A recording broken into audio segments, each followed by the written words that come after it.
Hello friends. अब हम हिंदी की पर्यायवाची शब्द की छठी श्रृंखला प्रस्तुत करने जा रहे हैं। दोस्तों, हिंदी एक ऐसा सब्जेक्ट है जिसमें आप थोड़ी सी मेहनत करके पूरे नंबर ला सकते हैं। हिंदी हमारी राष्ट्रभाषा भी है, राजभाषा भी है और हिंदी आसान होती है। लेकिन लोग होते हैं कि इंग्लिश में मेहनत कर रहे हैं, मैथ में मेहनत नहीं, सभी सब्जेक्ट पढ़ना ज़रूरी है। लेकिन आप हिंदी को क्यों छोड़ देते हैं? हिंदी को आप पढ़ते ही नहीं हैं। आप उसमें थोड़ा सा मेहनत करके एक अच्छे नंबर के स्कोर कर सकते हैं और कट ऑफ में अपना नाम पा सकते हैं। तो चलिए शुरू करते हैं। हमारा पहला शब्द है थोड़ा। थोड़ा का पर्यायवाची है परिमित, रंचमात्र, अल्प, किंचित। देखिए, ये किंचित शब्द ये याद करने लायक है। रंचमात्र ये तो आपने सुना ही है। और परिमित, परिमित परिमित मतलब थोड़ा, किंचित मतलब थोड़ा। अगला हमारा पर्यायवाची शब्द है दर्प। दर्प, दर्प एग्जाम में बहुत पूछा जाता है। दर्प का पर्यायवाची शब्द होता है दंभ, अहंकार, घमंड। क्या होता है? दंभ, अहंकार, घमंड। दंभ, अहंकार, घमंड। अगला पर्यायवाची शब्द है दाग। दाग का होता है कलंक, दोष, ऐब, धब्बा। अगला है दानव। दानव का पर्यायवाची शब्द है दैत्य, राक्षस, असुर, निशाचर। क्या है? दैत्य, दैत्य, राक्षस, असुर, निशाचर। दैत्य, राक्षस, असुर, निशाचर। आप इस तरह करके इसको याद कर सकते हैं। दैत्य, राक्षस, असुर, निशाचर। अगला शब्द है दामिनी। ये बहुत ही इम्पोर्टेंट है फ्रेंड्स। दामिनी भी कई एग्ज़ाम्स के, टीचर्स के एग्ज़ाम में मेनली बहुत पूछा जाता है। इसका पर्यायवाची शब्द है तड़ित, चंचला, प्रभा, चपला। जब मैं आपको हिंदी का वो जो एग्ज़ाम में प्रीवियस ईयर के क्वेश्चन कराने लगूँगी, उसमें वो भी मेंशन होगा कि किस एग्ज़ाम में आया है, किस ईयर में आया है। तब आप जान जाएंगे कि कौन कौन से इम्पोर्टेंट हैं। और वैसे भी जो ये मैं करा रही हूँ, ये सब एग्ज़ाम में आए ही हुए क्वेश्चन हैं। दांत। दांत का पर्यायवाची शब्द है दंत, दशन, द्विज, मुक्षुर, रदन।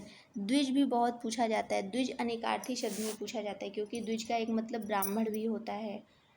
अगला हमारा पर्यायवाची शब्द है दास। क्या है? दास। दास का होता है सेवक। क्या है? सेवक, भृत्य, किंकर। किंकर इम्पोर्टेंट है। अनुचर, परिचर। क्या? सेवक, भृत्य, किंकर। किंकर भी आ चुका है। अनुचर, परिचर। अगला हमारा पर्यायवाची शब्द है दिन। दिन का होता है वासर, दिवा, दिवस, वार। क्या होता है? वासर, दिवा, दिवस, वार। अगला है दुख।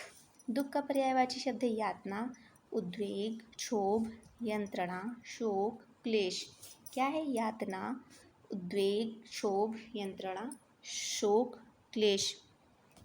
अगला हमारा पर्यायवाची शब्द है द्विज। देखिए, अभी द्विज ऊपर भी आया था। ब्राह्मण, इसका मतलब होता है ब्रह्मज्ञानी, वेदविद, पक्षी, दांत, चंद्र। देखिए, द्विज का ये बहुत पूछा जाता है। आपको ऑप्शन 4 दे दिए जाएंगे कि इसमें से कौन सा द्विज का पर्यायवाची नहीं है। एक पक्षी दे दिया जाएगा, दांत दे दिया जाएगा, चंद्र दे दिया जाएगा और एक दिवा दे दिया जाएगा। तो आप जान जाएंगे कि दिवा इसका नहीं है। इसीलिए द्विज याद रखिएगा। द्विज का क्या है? ब्राह्मण, ब्रह्मज्ञानी, वेदविद, पक्षी, दांत, चंद्र। पक्षी, दांत, चंद्र, ये जरूर याद रखिएगा कि जो पक्षी उड़ते रहते हैं उनको द्विज कहा जाता है। दांतों को भी द्विज कहा जाता है और चंद्र, वो जो चंद्रमा होता है उसको भी द्विज कहा जाता है। हमारा अगला पर्यायवाची शब्द है दिनांक। दिनांक को तारीख, तिथि, मिति। तारीख, तिथि, मिति। अगला शब्द है दुर्गा। दुर्गा को कहा जाता है कामाक्षी, भासिनी, शक्ति, चंडिका, भवानी। क्या कहा जाता है? कामाक्षी, भासिनी, शक्ति, चंडिका, भवानी। हमारा अगला पर्यायवाची शब्द है दुग्ध। दुग्ध, दुग्ध है। दुग्ध का क्या होता है? क्षीर, पयस, गोरस, पीयूष। अब ये देखिए, पीयूष, पीयूष मतलब तो अमृत भी होता है, लेकिन दूध का भी मतलब होता है पीयूष, गोरस, पय, क्षीर। अगला हमारा पर्यायवाची शब्द है देवता। देवता को निर्जर, निर्जर, गिरवाण, अम अम अम अमर्त्य, अमर्त्य, विबुध, सुर, देव। विबुध, सुर, देव। अगला शब्द है द्रौपदी। द्रौपदी को क्या कहा जाता है? कृष्णा। द्रौपदी को कृष्णा भी कहा जाता है। द्रुपद, याज्ञसेनी, पांचाली, ये सब तो आपको पता होगा। कृष्णा, कृष्णा भी कहा जाता है द्रौपदी को, ये याद रखिएगा, इंपॉर्टेंट है। धनंजय, धनंजय कौन्तेय, कौन्तेय, पार्थ, गुडाकेश, अर्जुन, गांडीवधारी। आपने सुना होगा कि जब गीता का उपदेश देते रहते हैं उसमें श्री कृष्ण अर्जुन को क्या कहते थे? पार्थ।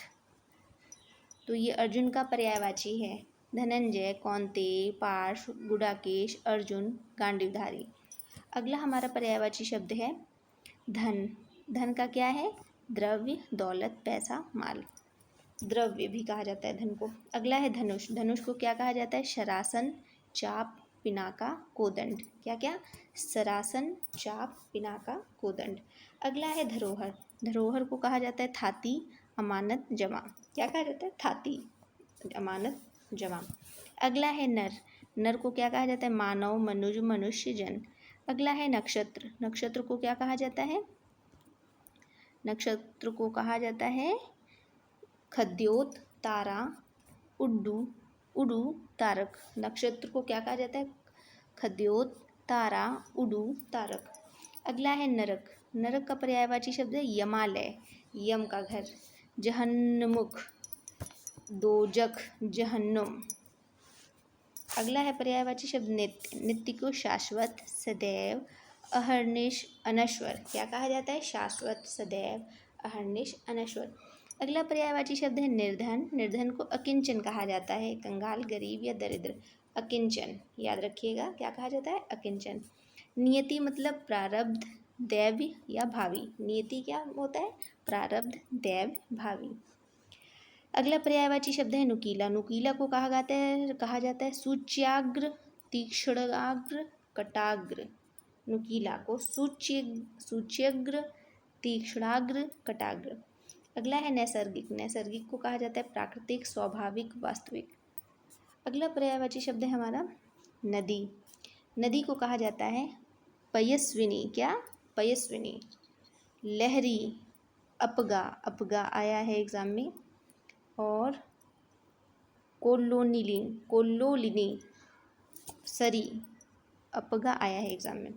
अगला है नंगा। नंगा का होता है दिगंबर, निर्वस्त्र, अनावृत, नग्न। अगला है पटु। पटु को क्या कहा जाता है? दक्ष, कुशल, निष्णात, कुशल। पटु का मतलब होता है दक्ष, कुशल, निष्णात, कुशल। अगला है पत्नी। अगर आपको लगता है मैं जल्दी जल्दी बोल रही हूँ आपको दोबारा, तो फिर उसको रिवर्स में आप जाकर फिर से उसको सुन सकते हैं। बार बार रिपीट करने से वीडियो बहुत लंबा होता चला जाता है।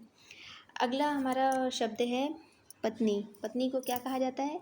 वल्लभा, कलत्र, वामांगी, दारा, वामा। क्या कहा जाता है? वल्लभा, कलत्र, वामांगी, दारा, वामा। अगला है पंडित। पंडित को कहा जाता है कोविद, धीर, प्रज्ञ, मनीषी, विलक्षण। पंडित का मतलब कोविद, धीर, प्रज्ञ, मनीषी, विलक्षण। अगला है पर्वत। पर्वत को क्या कहा जाता है? मेरु, तुंग, नग, महीधर, अचल, शैल। अचल, शैल। अगला है पर्यायवाची शब्द पवन। पवन का होता है प्रकंपन, वात, प्रभंजन, नभ प्राण, समीर। पवन का पर्यायवाची प्रकंपन, वात। अगला है पताका को क्या कहा जाता है? झंडा, ध्वजा, निशान, ध्वज, केतु। क्या है? झंडा, ध्वजा, निशान, ध्वज, केतु। अगला है पत्थर। पत्थर को अश्म, पाषाण, पाहन, प्रस्तर। पाहन याद रखिएगा, ये भी इम्पोर्टेंट है। पाहन भी एग्जाम में आया है, प्रस्तर भी पत्थर का पर्यायवाची शब्द है। अगला पर्यायवाची शब्द है पति। पति को भर्ता, वल्लभ। देखिए पत्नी को वल्लभा कहा गया था, वल्लभा। देखिए है वल्लभा, ये देखिए वल्लभा है ऊपर। और पति को क्या कहा गया है? वल्लभ कहा गया है। स्वामी, बालम। और अगला है परशुराम। परशुराम को भृगुसुत, क्योंकि भृगु ऋषि के पुत्र थे। रेणुकातन्य और जामदागन्य, भार्गव। और क्या है? पशुधर, पशुधर, परशुधर, इनके पास परशु था, भार्गव, भृगुसुत। अगला है पराग। पराग को कहा जाता है रज, पुष्परज, पुष्पधूलि। अगला है परिवार। परिवार को कहा जाता है कुटुंब, कुनबा, कुल, खानदान। तो दोस्तों मेरा आज का वीडियो आपको कैसा लगा? प्लीज़ मेरे चैनल को सब्सक्राइब कीजिए, वीडियो को देखिए, उसको लाइक कीजिए, कमेंट्स कीजिए और आप बताइए कि आपको कैसे वीडियो किस एग्ज़ाम के प्रिपरेशन के लिए चाहिए। मैं उस तरीके से उसको बनाने की कोशिश करूँगी। अच्छा लगा है तो बताइए, नहीं ठीक है उसमें भी क्या कमियाँ हैं वो भी आप मुझे बता सकते हैं, तो मैं इसको इम्प्रूव करूँगी। और अभी आर ओ की एग्ज़ाम आने वाले हैं, तो एक दिन में किसी चीज़ की प्रिपरेशन नहीं हो सकती है, इसीलिए आपको पहले से पढ़ना पड़ेगा। आपके लिए मैंने ये वीडियो कुछ 5 मिनट 6 मिनट ऐसे छोटे छोटे बनाए हैं। छोटे छोटे भागों में मैंने इसको डिवाइड भी कर दिया कि पर्यायवाची शब्द एक दिन में हम नहीं पढ़ सकते हैं, लेकिन थोड़ा थोड़ा करके इसको हम पूरा कंप्लीट कर सकते हैं। इसके बाद से हिंदी में विलोम आता है, तद्भव तत्सम आता है और इसके अलावा संधि भी इसमें मैं बताऊंगी आपको, संधि समास और हिंदी के जो टॉपिक्स हैं अगर आपको नहीं आते आप बताइए तो मैं उस पर भी वीडियो बना दूंगी। लेकिन इसको देखिए, इसको लाइक कीजिए, मेरे चैनल को भी आपके प्रमोशन की बहुत ज़रूरत है। तो चलिए, धन्यवाद।